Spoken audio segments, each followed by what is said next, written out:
Kuliah hari ini adalah tentang pembelahan sel ya, cellular division. Ya, jadi ada dua yang satu agak tebal itu berapa halaman 80 lebih, yang satunya tipis saja untuk menambahi. Jadi dari yang tipis itu nanti kita menjadi lebih jelas lagi bahwa pembelahan sel ini satu sisi dia tidak hanya satu macam ya. Ada yang amitosis, mitosis, dan meiosis ya. Jadi amitosis ini untuk sel satu sel ya, unisel seperti bakteri, protozoa itu kan. Itu termasuk nanti eukaryota yaitu ragi. Amitosis, pembelahan biner atau binary fission tidak mengikuti tahapan pembelahan sel ya. Jadi ini pada organisme tadi uniseluler ya kan, seperti bakteri dan sebagainya. Nah yang kedua nanti ini untuk tumbuhan dan hewan ya kan, ada mitosis itu sama, itu pun sedikit berbeda. Ada lagi terakhir nanti meiosis itu untuk hewan dan termasuk kita manusia itu kan ya. Oke, jadi untuk sel tumbuhan dan hewan ini ada sedikit perbedaan juga, yaitu pada sentriolnya ya. Pada hewan manusia itu ada, tumbuhan tidak ada. Kemudian pada hewan tak ada dinding sel, sedang pada tumbuhan ada dinding sel. Sedang vakula, hewan itu kecil, pada tumbuhan besar ya. Kemudian ada plastida, hewan tak ada, di tumbuhan ada. Oke. Kemudian nanti ada istilah sitokinin pada tanaman ini ya, yang berfungsi nanti pada tanaman bersama auksin mengatur pembelahan sel ya kan, pembentukan sistem tajuk dan sistem akar. Jadi itu di pertanian biasanya kita boleh menambahkan auksin ya kan. Ini untuk pertumbuhan nanti ya, merangsang pembelahan sel dan pembesaran kotiledon misalnya, mempengaruhi organogenesis ya kan, membentukkan organ dan menghambat kerusakan klorofil pada daun gugur dan merangsang pembentukan tunas batang. Jadi di auksin ya pada tanaman sering dipakai terutama pada kultur jaringan tanaman.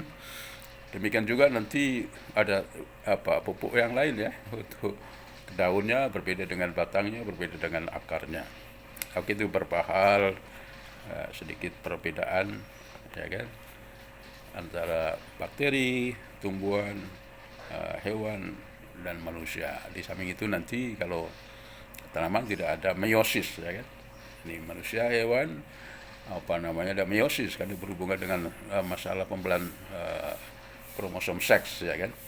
Itu kemudian di yang kecil tadi ekstra ada gambar di halaman 2 atau slide berapa di ketujuh mungkin ya, ada aster itu di kutub, kemudian kromosomnya sendiri double helix atau doublet, kemudian ada nuklir membran ya, artinya itu inti sel ya kan. Itu ada beberapa yang perlu ditengok kembali pada yang tipis itu ya, ada meiosis, ada mitosis, banyak di situ. Oke. Kembali ke PPT yang tebal, bahwa ada dua yang mengawali itu ya. Jadi pembelahan sel dimanapun itu dimulai dengan pembelahan DNA atau replikasi DNA ya kan, replikasi DNA kromosom ya, kromosomal DNA ya, replikasi namanya kan. Jadi dia berasal daripada sel yang sudah ada gitu kan, bukan sel yang baru gitu kan ya. Jadi sel baru itu nanti akan mengalami ya replikasi dengan sel, biasanya dua penyebab ya kan. Pertama untuk pertumbuhan seperti janin dalam rahim ibu ya kan, dari satu titik kemudian menjadi sebesar 3 kilo, 4 kilo, 5 kilo. Jadi pertumbuhan.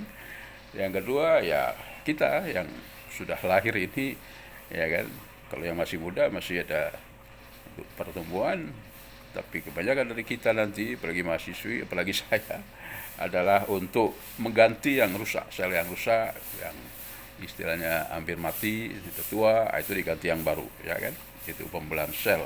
Jadi sel-sel yang baru digunakan untuk itu. Oke. Yang kedua, seperti pada sel punca kemarin ya, sudah kita bincangkan bahwa sel sejak embrio itu nanti punya dua arah. Ya, bentar, ya. Jadi ada dua arah yang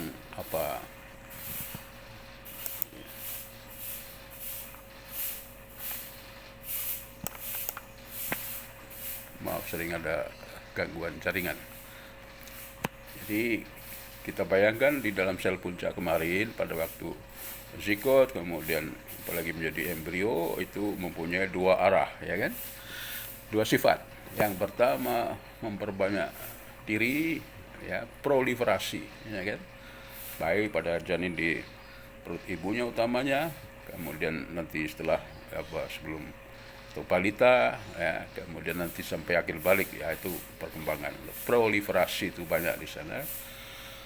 Ya, demikian juga kanker, ya kan, kelihatan itu yang di kulit itu kan menjol misalnya gitu, terjadi proliferasi di dalam juga, memang nggak kelihatan oleh mata kita langsung. Nah, yang kedua nanti adalah diferensiasi, ya kan, kemarin dari sel embrio bisa menjadi macam-macam unisel, ya kan, jadi dari totipoten menjadi unipoten atau unisel, sel yang khusus, yang spesifik itu sendiri, ya kan. Nah, di dalam pembelahan sel ini ke sifat yang pertama tadi, ke proliferasi, ya, ke proliferasi pembelahan sel yang banyak tadi itu, ya, dimulai dari replikasi DNA, ya, replikasi DNA. Oke, sehingga ciri daripada pembelahan sel itu dari replikasi itu istilahnya adalah mengkopi dari sel yang sudah ada, sel induk, ya kan, nanti yang baru sel anak atau daughter cell, ya, karena dia akan membelah lagi, jadi nggak ada son cell, daughter cell, ya.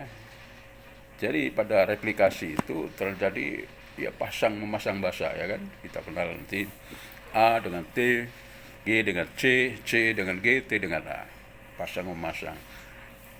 Sehingga sifat daripada replikasi dan termasuk nanti pembelahan sel adalah menciptakan sel yang identik, yang sama dengan induknya itu, ya. Jadi secara seharusnya dan normal begitu kan. Hanya nanti yang membedakan untuk, ya, hewan manusia ini terutama adalah karena nanti dikala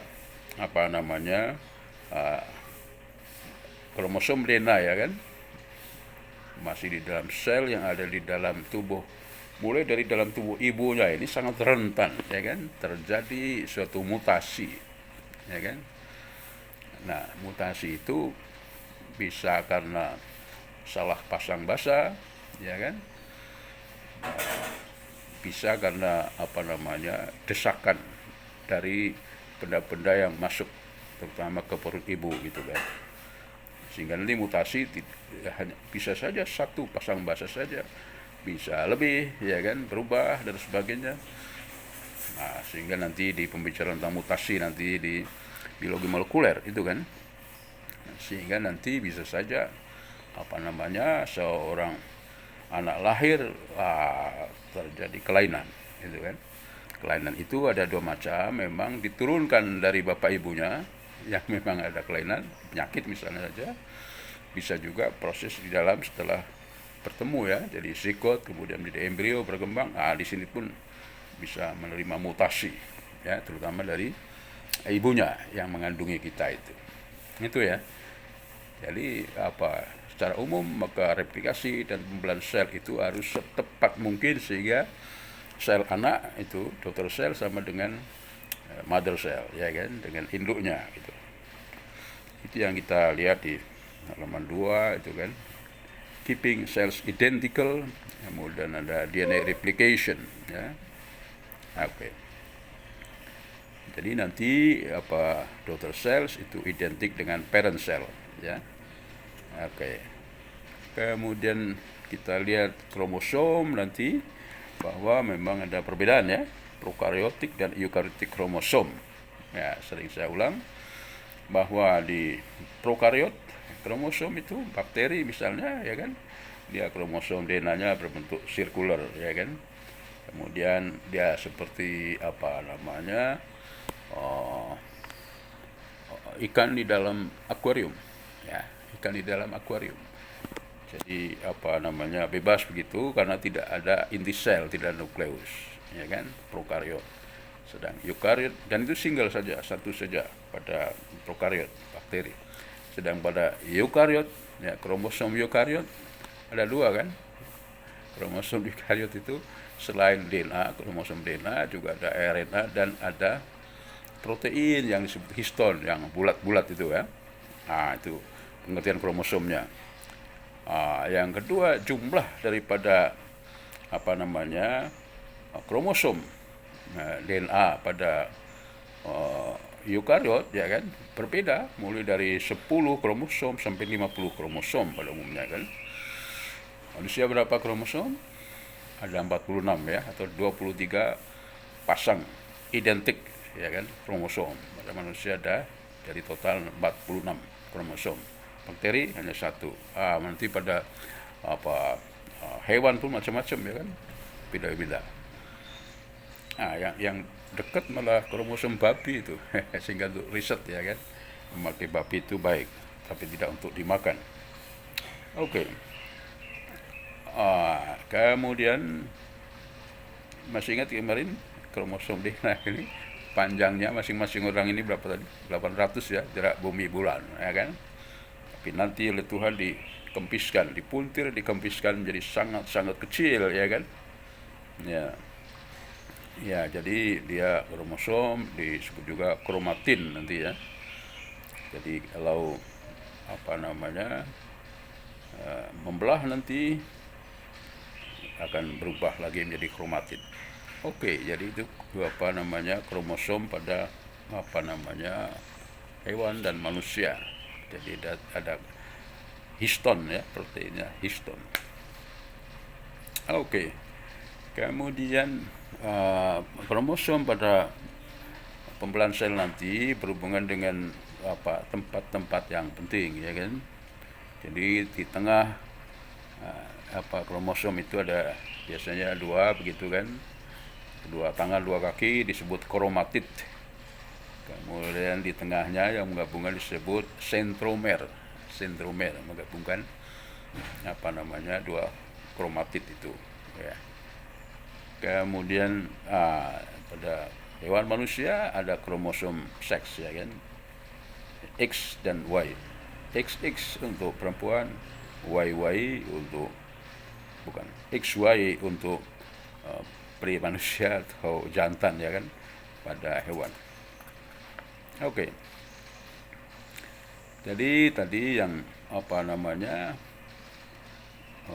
asexual reproduction, ya kan, single cell ini dibagi menjadi dua, menjadi daughter cells. Kemudian mitosis, ya, dan binary binary tadi pada bakteri adalah asexual reproduction, ya. Sedang sexual reproduction, ya, adalah dua, ya kan. Jadi dari jantan atau laki-laki untuk manusia adalah sperma, pada betina atau perempuan pada manusia adalah telur atau ovum, ya kan. Jadi nanti pada sexual reproduction itu tentu saja bergabungnya sperma dan ovum, ya kan.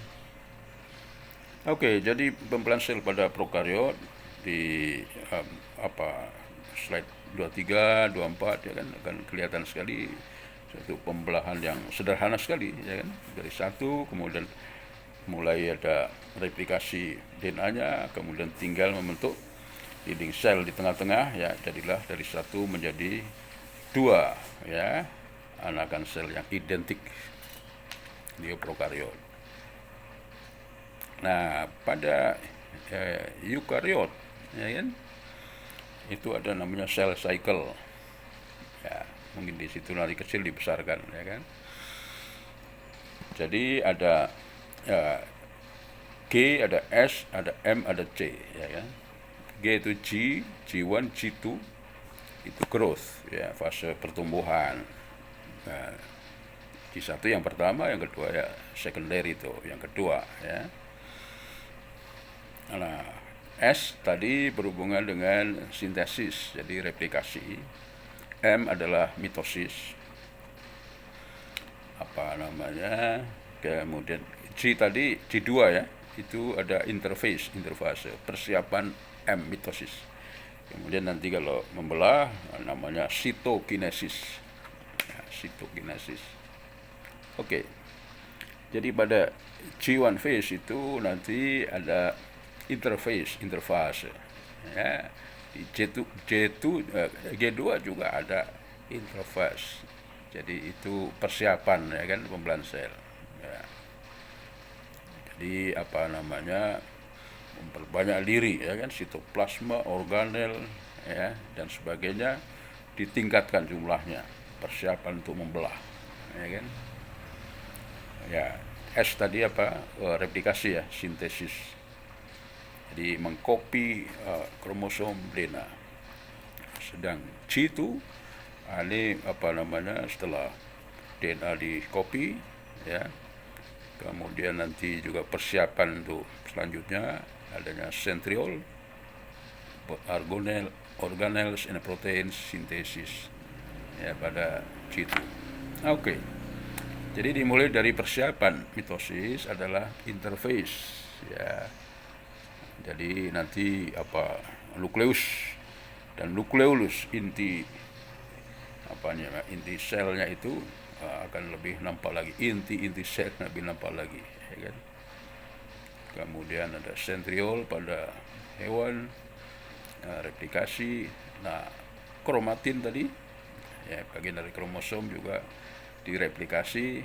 Ya, membran nuklir semakin jelas, ada asternya di sana, ya.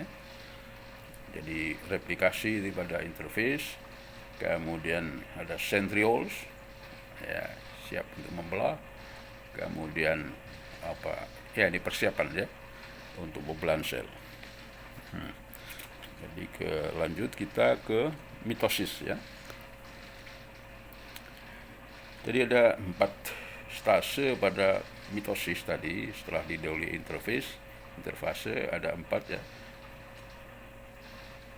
Profase, metafase, anafase, dan telofase, ya. Jadi pada profase nanti ada 2 juga, early dan late, ya kan, awal dan akhir. Jadi pada awalnya early, prophase, kromatin di dalam nukleus, ya, dia akan memperbanyak diri, ya kan. Kemudian mitotic spindle, ya, jadi jaringan sitoskeleton dan atau centrioles, ya, pada hewan itu akan nampak early prophase, kemudian prophase berikutnya late prophase, kemudian nuclear membran inti sel dan nukleus akan membelah kromosom, semakin kondens, melekat, ya kan, kelihatan. Kemudian spindle fibers atau kinetochore, ya kan, dia akan melekat pada sentromer untuk masing-masing kromosom, ya. Kemudian spindle finishes forming between the poles of the cell. Ini profase akhir, ya, ada videonya di situ, ada gambarnya juga, ya kan. Jadi spindle fiber itu di tengah-tengah itu, ya kan, ada kinetochore fiber, ya kan, kinetochore tengah-tengah itu yang melewati sentromer nanti untuk menarik, ya kan, bagian-bagian DNA-nya itu ke masing-masing kutub. Oke. Jadi sekali lagi pada prophase yang awal dan akhir, ya kan, membran nuklir, disintegrasi dan nukleolus kemudian menghilang. Kromosom semakin nampak, kemudian mitotik spindle dimulai dari membentuk, ya kan, pada akhir terbentuk pada akhir profase. Kinetochore tadi, ya kan, ya lengket pada spindle, ya, dan siap untuk membelah. Ya, oke. Kemudian pada metafase ini kromosom, kemudian tadi pada tengah-tengah itu jaringan kinetochore, ya, move bergerak pada sentral, pada tengah daripada sel, kemudian siap seperti apa, sepak bola itu pemainnya siap di tengah semuanya, ya kan, itu metafase, ya kan. Jadi apa namanya, dia ada sentriol, ada aster, kemudian ada ekuator. Ini sudah mulai cenderung, ya tadi di tengah bersatu, kemudian ke sepak bola itu cenderung ke bagian masing-masing. Nah, cuma kalau sepak bola nanti bertarung, kalau ini begitu misah memang akan terpisah gitu kan. Itu pada metafase, ya kan. Jadi kromosom di ekuator istilahnya kan, di tengah. Ya, jadi kinetochore tadi menempel pada kromosom, pada spindle, mitotic spindle, ya. Kemudian di tengah-tengah tadi diikuti setelah metafase di tengah, kemudian tadi tarik kutub, ya. Jadi di lapangan sepak bola itu setelah bertemu masing-masing kembali siap-siap untuk bertarung. Anafase, ya, secara cepat. Jadi kromatid tadi pull tepat to opposite poles pada kutub-kutubnya, kan, yang dibantu oleh jaringan kinetochore, ya kan.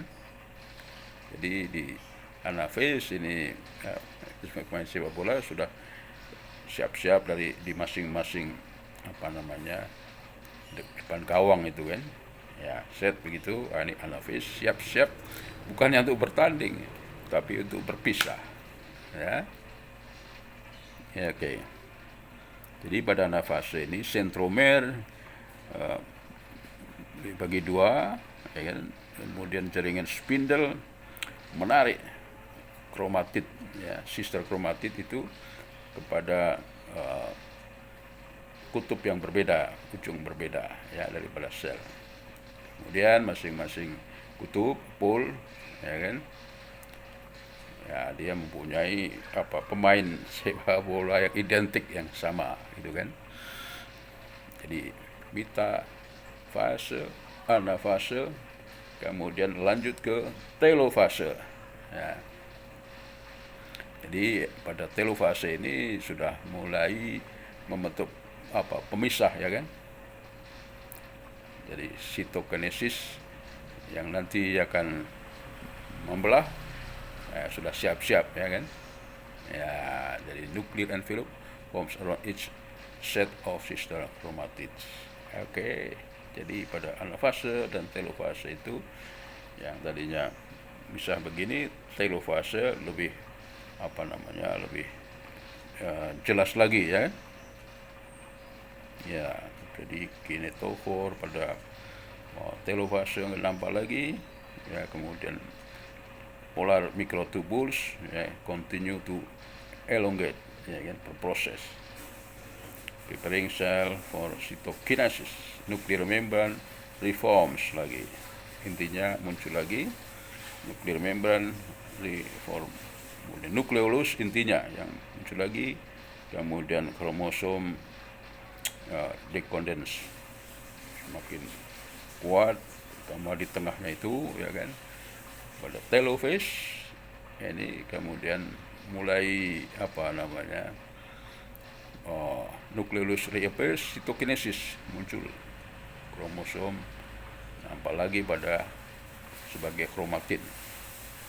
Nah, kemudian diakhiri dengan sitokinesis, ya kan. Jadi ini sudah mulai berpisah, division of cell into two identical halves called daughter cell. Jadi sudah mulai berpisah, inilah sitokinesis. Ya. Oke. Jadi diakhiri dengan sitokinesis. Ya, jadi nanti ada gambar-gambarnya itu ya kan, mulai dari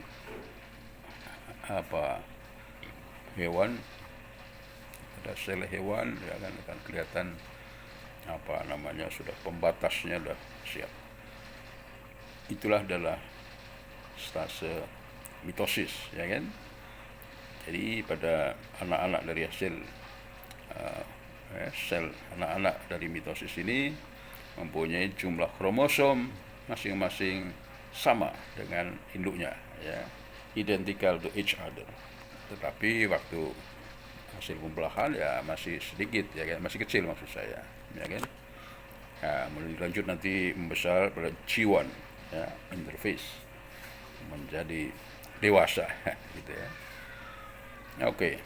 Jadi hasilnya pada mitosis ini ya kan adalah anak-anak ini mempunyai jumlah kromosom yang sama dengan induknya ya kan, hanya memang tadi lebih kecil. Oke, nanti banyak latihan-latihan pada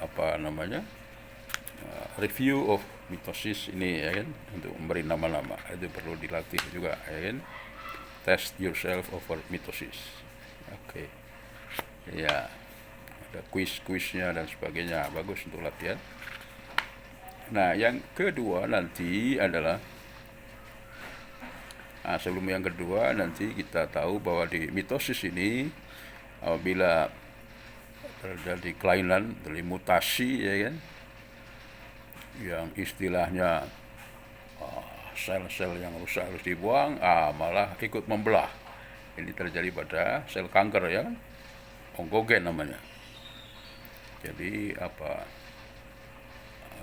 sel normal kemudian berubah menjadi sel tumor ya, yang tidak terkontrol nanti pembelahannya itu dari mulai DNA sampai pada selnya. Oke. Yang kedua adalah meiosis, tadi berhubungan dengan gametes ya kan. Jadi kromosom seks itu berhubungan dengan sel ovum dan sel sperma ya. Tadi nanti ada meiosis 1 dan meiosis 2. Semuanya dimulai dengan interface ya kan. Nah, jadi meiotic division, ada divisi reduksi ya. Jadi dari 2N nanti ya kan menjadi 1N, diploid menjadi haploid. Ya. Jadi ada 4 hal pada meiosis. Yang pertama, sel-sel anak ini berisi separuh jumlah dari kromosom induknya, ya kan? Yang kedua ada 2 macam gamet, sel telur dan sperma. Namanya nanti, ya kan, produksi sperma ini di testis ada spermatogenesis, ya, pada laki-laki, pada perempuan atau hewan betina, ya kan, adalah oogenesis. Ya, oogenesis pada ovaris atau rahim ya kan. Oke, jadi pada meiosis ini mulai dari 46 double strand DNA ya kan, 2N. Nah, pada divisi pertama, meiosis pertama, 23 double strand kromosom terbentuk, yang pada divisi kedua 23 single stranded kromosom dalam bentuk haploid ya kan. Ini kan. Jadi ini pada sel germ that produce gamete. Jadi setelah bertemunya nanti sebelum bertemunya sperma dan ovum. Ya, jadi saya kira akan mudah dibayangkan memang bahwa setiap kita ini, sel diploid kita ini pun ya kan adalah hasil daripada pertemuan dua tadi, sperma dan ovum dalam bentuk haploid ya kan. Di sini kita akan mempunyai istilah baru yaitu gen-gen. Kalau double strand namanya gen, kalau misah namanya alel. Jadi alel dan gen sama saja, hanya alel itu adalah gen pada pada double strand, alel pada single strand DNA, ya kan? Gitu. Jadi pada fertilisasi nanti ketemunya sperma dan ovum, intinya ini kromosom DNA di dalam inti sel dia akan berjoin, ya kan, menjadi zigot yang bersifat diploid, ya, jadi 2N. Itu yang pertama. Kemudian terjadi replikasi kromosom. Jadi replikasi ini proses duplicating kromosom, ya kan. Jadi sebelum terjadi pemisahan, ya kan, terjadi pemisahan tadi dari diploid ke haploid, ya kan, maka masing-masing, jadi ini bentuknya seperti X, ya kan, masing-masing separuh itu adalah kromatid, ya, yang join di tengah dengan namanya centromere, ya. Oke. Ya, jadi nanti homolog gains different alleles. Jadi nanti double strand itu akan pecah menjadi 2, gennya disebut dengan alel, nah kan. Nah, yang perlu diketahui bahwa alel di ovum, alel di sperma itu lain, ya kan, sperma dari bapak kita.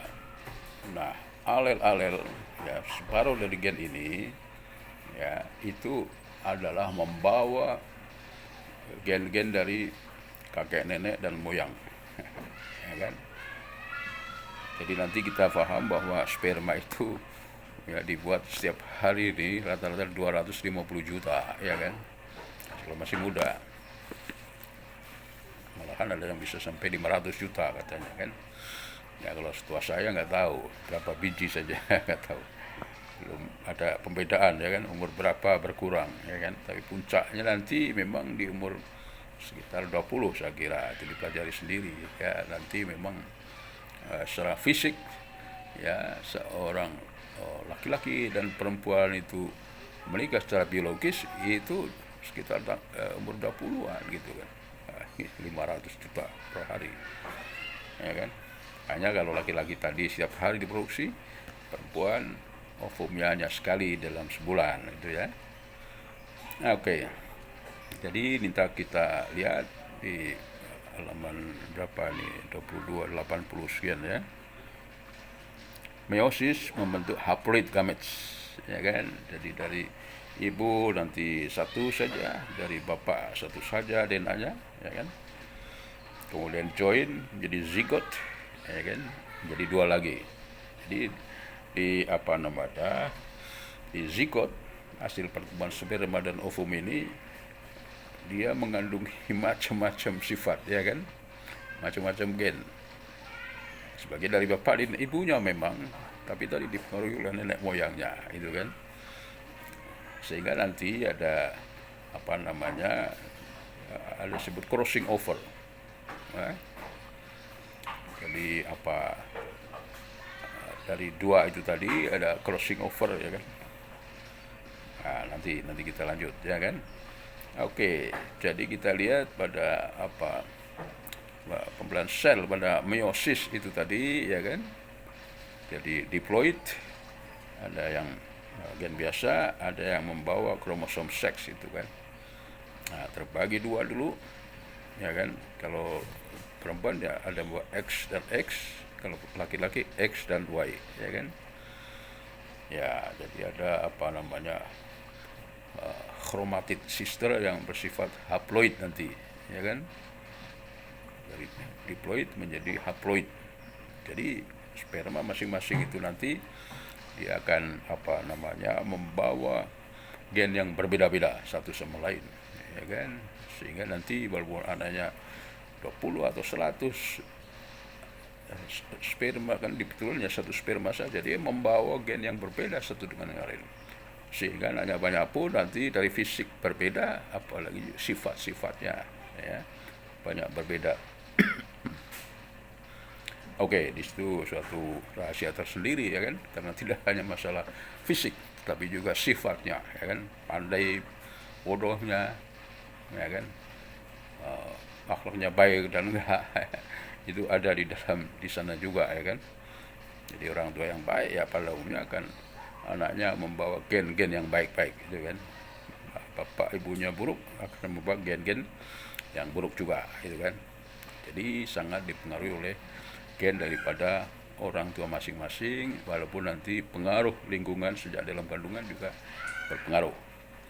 Oke, jadi pada meiosis ini ya kan, maka pada profase awal akan terjadi pasangan yang homolog yang sama.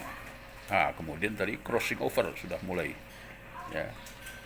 Jadi apa namanya, pada zigot nanti ya akan terjadi crossing over juga dari profase ini ya kan.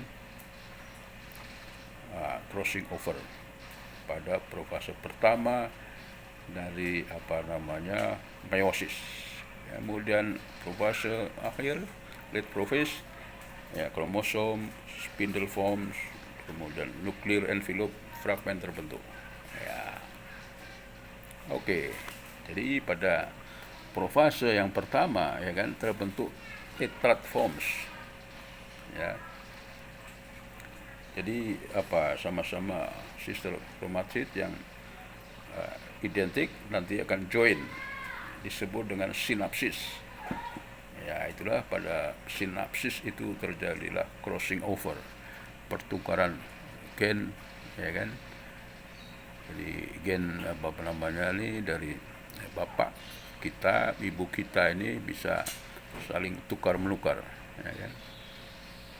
Jadi disebut dengan genetic recombination ya. Oke. Jadi crossing over sehingga banyak sekali jumlah perbedaan gamet namanya ya.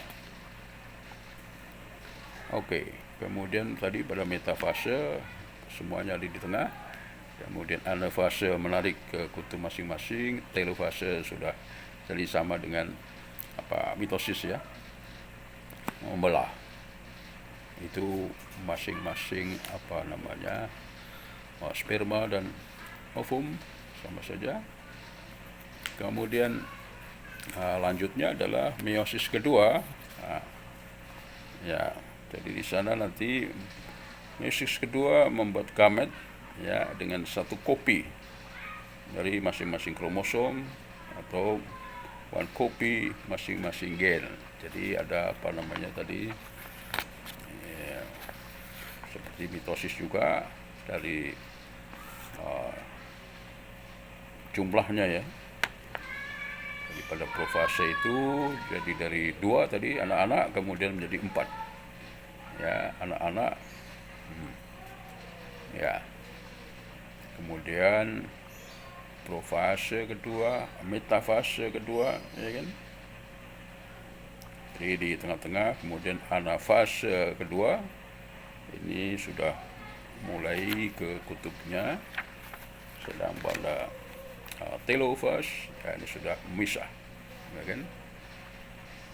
Jadi tadi pada hasil akhir dari meiosis maka gamet ya kan, baik sperma maupun ovum itu ya terjadilah 4 ya. Jadi di satu menjadi 2 yang sama, kemudian berikutnya pada meiosis kedua akan menjadi 4 ya kan. Jadi 4 tapi mengandungi tadi alel ya kan. Jadi satu saja ya, apa disebut dengan haploid. Nah, kemudian different combination of allele for different genes along the chromosome. Jadi terjadi nanti apa namanya crossing over ya kan, sehingga terjadi rekombinasi ya kan. Jadi rekombinasi atau kombinasi daripada alel-alel itu sendiri ya. Jadi nanti masing-masing alel dari sperma yang satu sampai yang 250 juta itu mengandungi gen yang apa namanya mempunyai sifat berbeda ya kan. Jadi ada yang gen rambutnya ini mirip ibunya dari bapak kita, ya kan. Macam-macam di sana. Ada yang membuat telinga dari bapak kita, ya kan. Demikian juga dari ovum, ya kan, terjadi crossing over gitu kan. Jadi macam-macam itu. Sehingga tadi hasil akhirnya menjadi janin, jadi baby, ya kan. Berbeda antara yang satu, sama-sama anak kandung, bapaknya sama pun sudah berbeda-beda, ya kan. Dari fisiknya ada perbedaan, kemudian dalamnya, ya kan.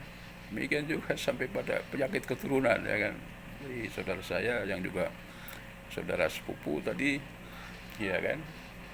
Ini makanya diharapkan mereka itu jangan saudara dekat, ya kan, karena nanti gen itu sehat tapi ternyata dia adalah gabungan dari mutan dan wild type. Yang satu sehat, yang satu ini sudah ada mutasi, ya kan. Nah, kalau begini masih bersifat resesif kalau hubungannya dengan penyakit, jadi nggak nampak.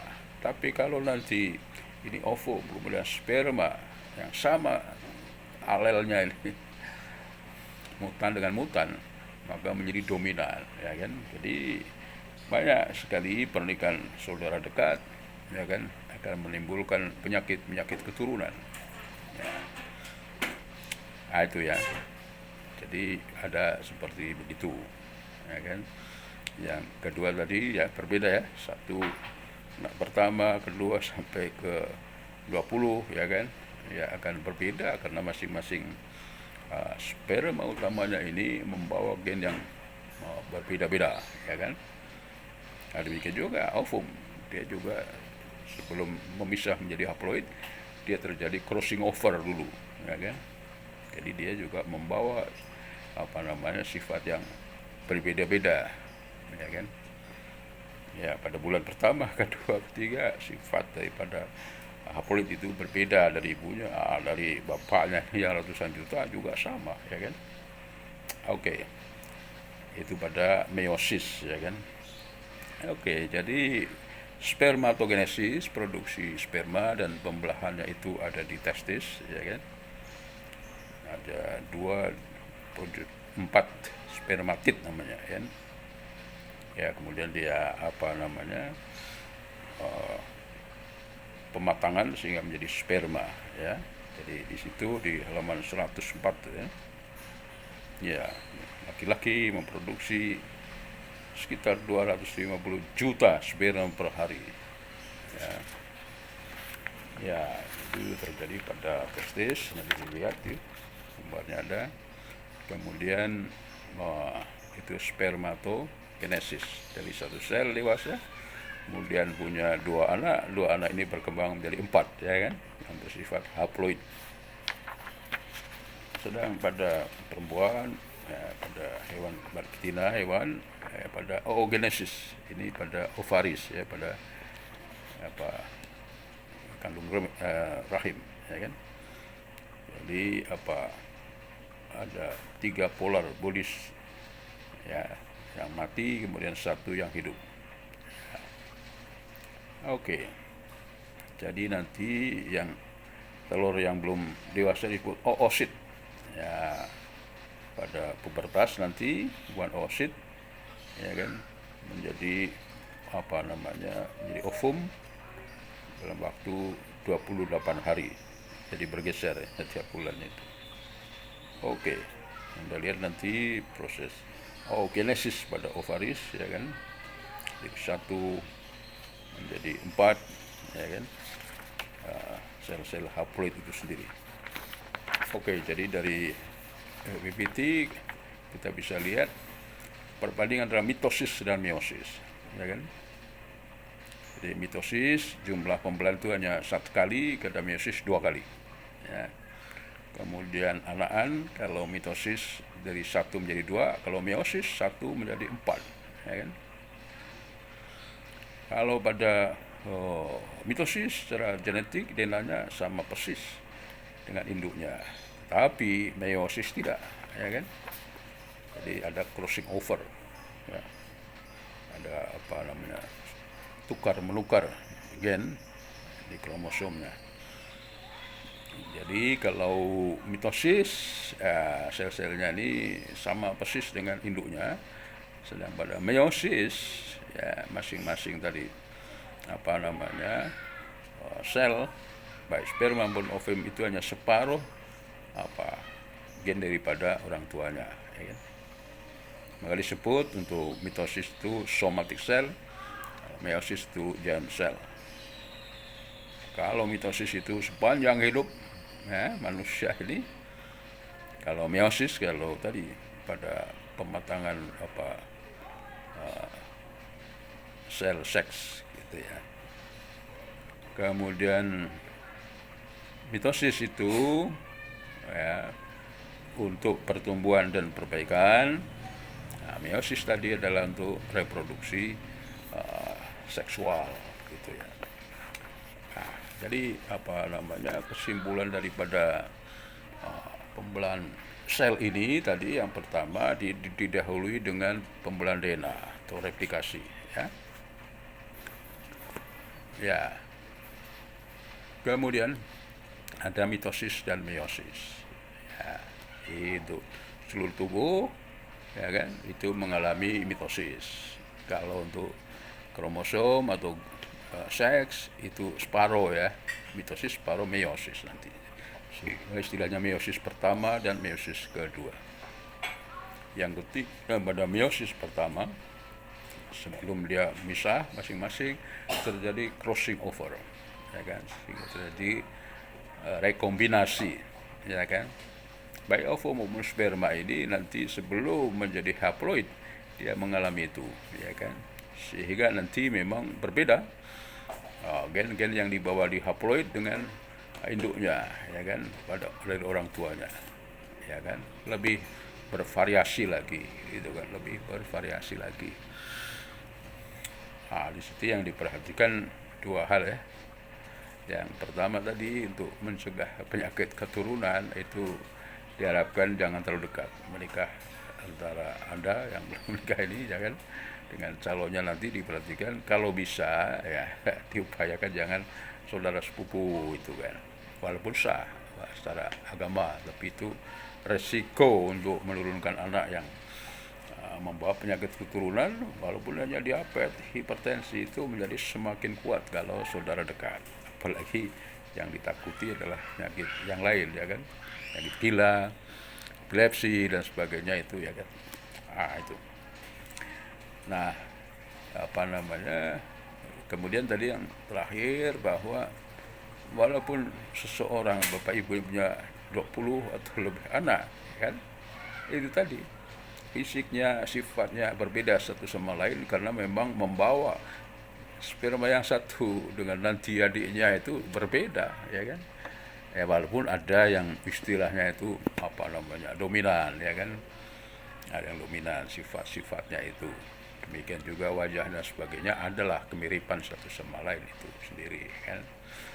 Ini nih, jadi beberapa hal itu ya kan untuk Anda sendiri karena nanti akan pasangan itu kan, diperhatikan ini. Nah, di dalam pembelahan sel itu nanti gen masing-masing tapi bisa bergabung ya kan, alel antara Anda dengan alel dari suami ya kepada keturunan itu sendiri. Jadi kita lebih berhati-hati lagi ya. Dari selain gen juga tadi hormonal ya kan, suasananya pada waktu pertemunya sperma dan ovum ini istilahnya tergantung pada ridho Allah itu kan. Kalau melanggar aturannya sejak awal ini barangkali gen yang kurang baik bercampur dengan gen yang kurang baik itu kan. Tapi insya Allah dengan ridho Allah yang baik dan baik yang lebih banyak kan begitu ya kan, sehingga keturunannya itu dari awal sudah mempunyai bibit yang baik kan begitu kan. Jadi tidak hanya masalah kepandaian, kekayaan dan sebagainya, mencari pasangan utamanya tadi itu keluarganya, sifat keluarganya, akhlak dari keluarganya juga diperhatikan. Itu saya kira penting sekali itu kan. Kesehatannya juga, turunannya, penyakitnya dan sebagainya harus mulai diperhatikan. Oke, jadi kita sudah bedakan antara bakteri, tanaman, hewan juga manusia ini kan di dalam pembelahan sel itu tidak netral, ya kan. Ada beberapa hal yang berpengaruh di dalam pembelahan sel, yang dimulai daripada apa tadi, replikasi, ya kan. Replikasi kan pasang memasang, ya kan, induknya kemudian apa namanya, anaknya ini kan mengkopi A, T, G, C, bahasa-bahasanya itu kan, ya kan, sehingga sifat daripada replikasi pembelahan sel adalah ketepatan, ya kan, ketepatan. Itu akan persis anak dengan orang tuanya. Namun kalau itu tidak tepat, itu tadi replikasi salah satu bahasanya ini berubah, itu bisa berpengaruh kecil maupun besar nanti di pembicaraan mutasi itu sendiri, ya kan. Sehingga diharapkan kalau ada mutasi DNA-nya ini sebelum bulan sel adalah mutasi yang baik. Termasuk doa, kemarin ya, makanan, olahraga dan sebagainya kan. Orang tua terutama ibunya ini menjadi sangat menentukan kualitas daripada anaknya itu sendiri, itu ya. Karena apa namanya tadi, yang akan mengandung itu ibunya, jadi dia punya peran besar memang bagaimana si anak ini menjadi prima, lebih bagus lagi daripada orang tuanya, ya kan. Jadi mulai dengan apa, hormonal, ya kan, sifat hormonal, ketentraman, kebahagiaan, ini kan, makanannya juga, pikirannya juga, olahraganya juga, ya kan. Kemudian menghindari hal-hal yang haram, ya kan, alkohol kah, rokok lah. Jadi walaupun nggak merokok, kalau suaminya merokok pengaruh juga gitu kan. Apalagi sampai pada narkoba, ada virus, ya kan, HIV dan sebagainya, itu akan masuk pada anaknya itu sendiri kan, lewat tadi replikasi, ada mutasi, ya kan. Mutasi itu tidak selalu jelek. Ya, jadi mutasilah yang baik, ya kan. Kalau hormonalnya ini kan apa bagus begitu kan, ya diharapkan anaknya pun mempunyai gen-gen ya yang bagus pula gitu kan. Jadi mulai dari kandungan seorang calon anak ini sudah dipengaruhi, ya kan. Nanti dilanjutkan setelah di luar itu juga, selain bibitnya juga pengaruhnya nih. Kalau bibitnya kurang bagus ya diperbaiki ya pendidikannya itu sendiri. Tapi tadi bawaan dari orang tuanya ini sangat mempengaruhi, ya kan, daripada anak-anaknya itu, karena proses sifat replikasi, ya kan, pembelahan sel, ya kan, DNA replikasi pembelahan sel itu sangat tepat gitu kan, pada umumnya demikian. Jadi ini yang sebagai apa namanya, pengetahuan yang perlu Anda ketahui, ya kan, baik secara umum maupun dipakai untuk Anda sendiri, saudara sendiri, ya kan. Ada informasi tentang replikasi pembelahan sel yang bisa berpengaruh, ya kan, terhadap fenotip namanya kan. Jadi fisiknya, enzimnya, sampai pada sifat-sifat akhlaknya itu. Secara gitu dari saya, silahkan kalau ada yang bertanya.